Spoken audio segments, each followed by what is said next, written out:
এবার বাংলাদেশের বিপক্ষে খেলবেন সাকিব আল হাসান। বাংলাদেশের মীর জাফর বলা হয় পোস্টার বয় খ্যাত অলরাউন্ডার সাকিব আল হাসানকে। এবার এই সাকিব আল হাসান তার নিজের আসল পরিচয় দিলেন।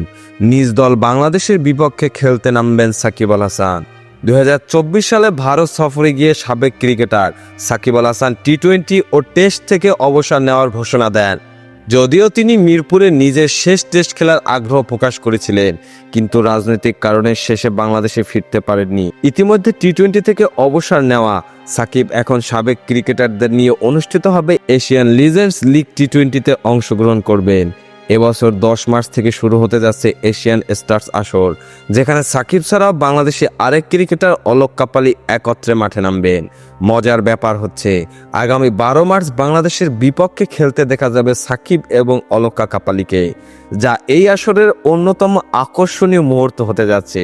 বাংলাদেশ থেকেও একটি দল অংশ নেবে, যার নাম হবে বাংলাদেশ টাইগার্স। এই দলের হয়ে সাবেক তারকা যেমন তামিম ইকবাল, মোহাম্মদ আশরাফুল সহ অনেকেই অংশগ্রহণ করবে। হ্যাঁ দর্শক, বাংলাদেশের বিপক্ষে সাকিব আল হাসানের খেলতে নামার এমন সিদ্ধান্তকে আপনি কি মনে করেন?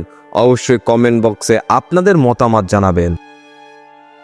খেলাধুলার সকল আপডেট পেতে আমাদের ইউটিউব চ্যানেলটি সাবস্ক্রাইব এবং ফেসবুক পেজটি ফলো দিয়ে লাইক, কমেন্ট, শেয়ার করে আমাদের সাথে যুক্ত থাকুন। ধন্যবাদ।